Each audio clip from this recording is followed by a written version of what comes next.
Hello, my name is Inka Crow.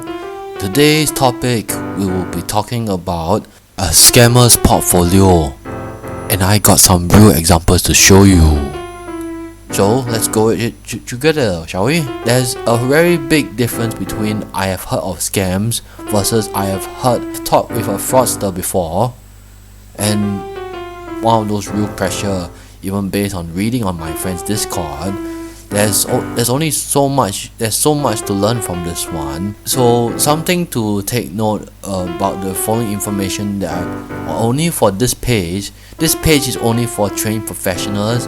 Only after you learn every kind of scam in detail, from romance scams to payment scams. You can learn a lot more when you talk with them online. And while there are definitely people who discourage this method, I recommend you, the individual who is only trained to spot scams, go to talk to fraudsters and scammers online.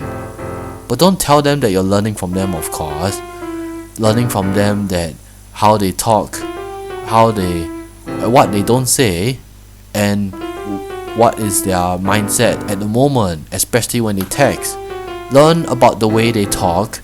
Learn how they present their portfolio and their identity. Learn about what they do say in their texting and don't say about themselves. They will be rather you guess who they are, which is kind of dangerous. You might as well get them to tell you about themselves. Ask them to talk about themselves instead when you encounter them. Or if you're searching for them, of course, when you are learning about everything about them, when you have learned every single thing that you can about them, don't talk to them anymore. You just have to block them out. Before we start this officially, I want to give a special thanks to Zera M. He's a real professional game maker. He even made a couple of games. Some of the work that I will show I will be showing belongs to him, and if you wish to contact him on his skills, please contact him via this link or go to Fiverr and hire him for his skills. And with that out of the way, let's say for some context, you want to try to find somebody who can do the skills that you can't, and hopefully you'll be able to do it. Hopefully with this person, you're able to cover a lot of ground in the project that you're trying to make. It's always good to get some help. Unfortunate case is that there are definitely people out there on the internet who aren't what they say they are, and there's definitely that very strange feeling that you might not be talking to who you think they are. A case of somebody might have taken a couple of your screenshots of your project, whether is it art, music, programming, and decided to put into their own portfolio without your permission and present it as you. That kind of thing is what we call personation scams or catfishing, giving the impression that they are someone who knows what they are, show you their skills, or at least you ask them for service, they want to give it to you, they will ask you for some payment, and this is unfortunately pretty common. But don't worry, we will go through this example together. Couple of things where I can teach you a little bit about it, so that you don't get into any trouble. Alright? So stick with me. Special thing to note is that I'll be using a real life example of a fraudster's portfolio. So fair warning, managed to still get my hands on it. It's only a matter of time. The thing to note about portfolios is that they are important. But of course, they are second important in a very different context. It tells you everything about them, about the person that you're talking to, whether you want to ask them to help you with something or you want to hire them for something. It tells you everything that is to be. But there's also things that you have to notice whether or not they are saying that is truthful, because portfolios can be faked. and it's also good to know the science of it all. So let's go through it right now. Okay, let's see. Here's a real life example that we will be sharing in this video.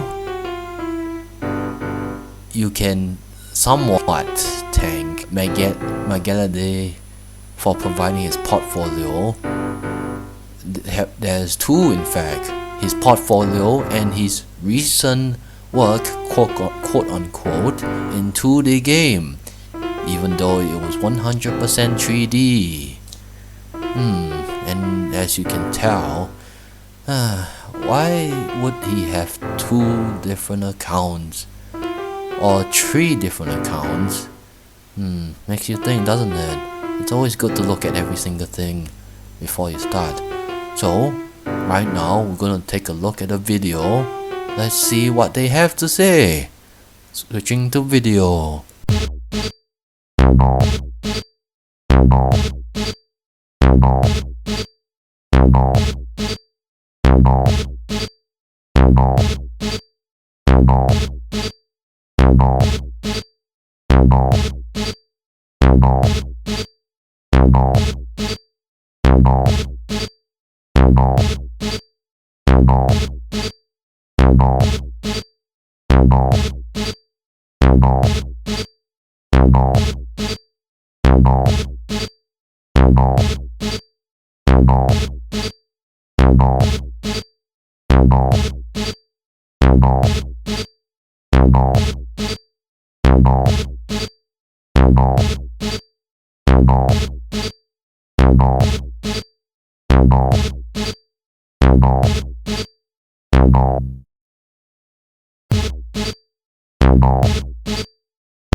After we went through the portfolio, tell me, what's wrong with this portfolio?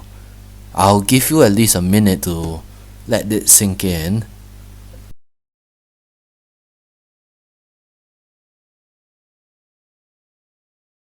And time. Do you got your answer and your thoughts? Okay. So what is wrong with their portfolio? Well, the first thing that we have to know is that where is their official website?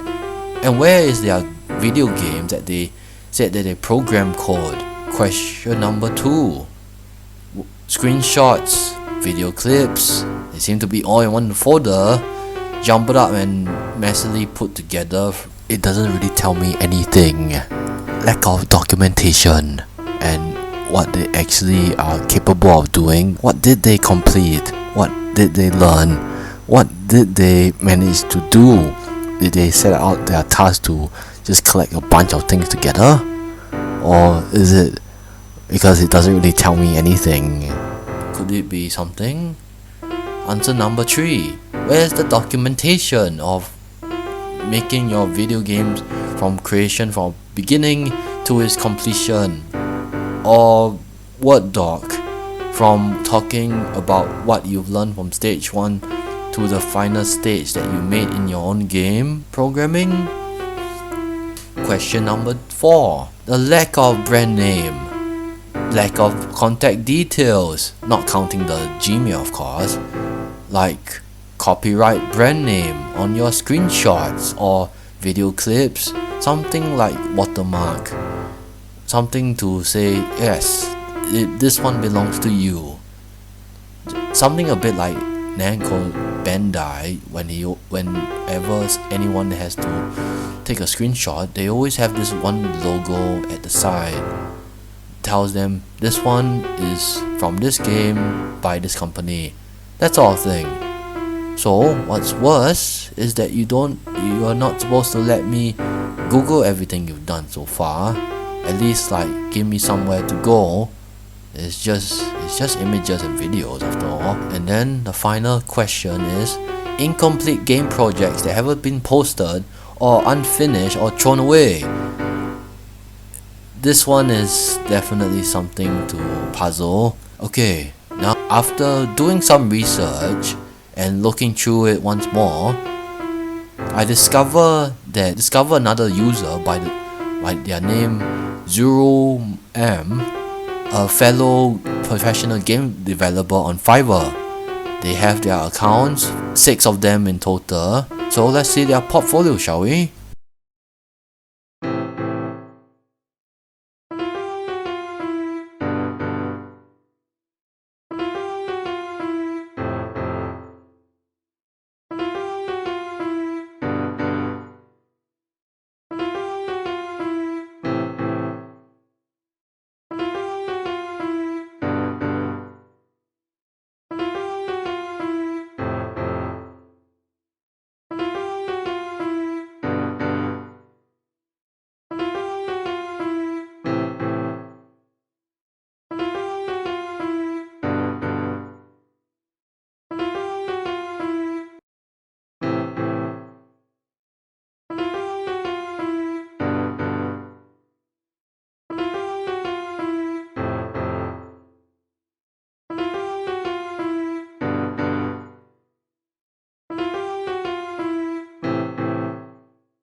The big question right here is that, are they both the same person? They both claim to have made Laura Medieval Era, Baby in the Crypt Simulator, and the B game. What are your thoughts about this? Well, no, they are not the same person, unfortunately. How can one person have a Gmail while the other person have a Gmail and somehow related to this person? It just doesn't make any sense. Double checking is also good. As you know, portfolios can be faked, impersonation scams, or catfishing by any person, and if we all look at it at one go, they are all the same scenario. It just happens to be different word meanings and different word terms. They all mean the same thing. So I decided to contact Sarah M, the original person who made all the three completed games and some of the other games also. Here's my review and commentary regarding the entire thing. I reached out to him and this is what he had to say. So my first question was reasons why he decided not to, or maybe mistakenly forgot to put watermark unique on every screenshot related to your video game work. To trace back to you, Zero said in game development it's not standard practice to watermark every screenshot or video play clip. Unlike promotional publishers, most indie developers rare share raw in-engine footage to show actual visuals, UI, lighting, and mechanics without obstruction. Watermarks can interfere with presentation and clarity, especially when showing level design, lighting, and interface work. Instead, developers should usually rely on platform history, upload timestamps, version history, and professional portfolios as proof of authorship. My second question was, wouldn't you like to Fraudster proof your video game screenshots? Zero answered back. In theory, yes, more protection is good, and in practice, portfolios are meant to show clean work, and watermarks are easy to crop, blur, or edit out anyway. So the real protection comes from public development history, consistent online presence, and client records. Situations like this are an unfortunate part of working online, and awareness like a video making actually helps more than visual stamps. My third question was about Laura medieval game that you made. Is it completed or is it still in development? Some of the levels were strangely bad, so Zira answered back, the project was created a few years ago when I was less experienced. It took me about 6 months to build it alone, and it was more of a learning technical showcase project than a fully polished commercial game. Because of that, some gameplay and design elements feel unusual and incomplete the focus at the time, and was more on development practice, environments, and mechanics rather than the final game balance or level design quality. Question number 4. Any statements about your work being used in impersonation? Zero answered back, I would like it to be clear that I do not support anyone misinterpreting my work or identity.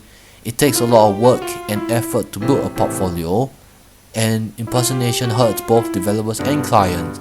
I appreciate creators who raise awareness about this issue so people can better verify who they are hiring. And that was the last question that I asked him. And so while there was definitely a couple of things to learn about that, Zero's response about not putting watermarks doesn't really make his project artworks any less safer. But while I may not fully understand or agree with his mindset regarding not putting watermarks, I can somewhat see on his point of view. He has been making a couple of things, but to all the artists, and whether they are video game programmers, musicians, artists, please put a watermark and signature on everything that you create to prevent people from impersonation scams from easily posing as someone else. Always double check your work. Allow trace back to the original creator, and that way we can know for certain that this is the original person that we're talking to. The last point I want to point out is this quote. I think it's something important to remember. An important advice: co-workers will want the project to succeed, and the fraudsters and scammers will want to be paid quickly. And with that's the last part. After really giving it some thought, I decided, you know what, I think there might be a solution to all this. So in the next video, we're titled Separating the Fraudsters from the Co-workers, the 3 True Tests. I shall have it uploaded sooner or later, and this will be connected to this video really soon, and hopefully it will prevent any more scams.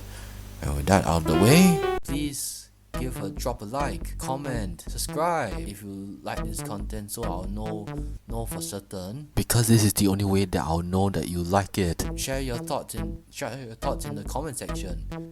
Let me know in the comments below. We can have a discussion about that. And if you like content like this, I have a Patreon page. Whether for all people who like extra stuff, we got behind the scenes footage, time lapses, ready illustrations, abandoned scraps, and past artwork, and many more things on Patreon. And If you really like this one, go ahead and support any of the tiers on Patreon. If you support any of the tiers, your name will appear on my Patreon and YouTube videos right here. I'll even read your name to show you how much I care for your support. And with that, please stay safe. Bye bye.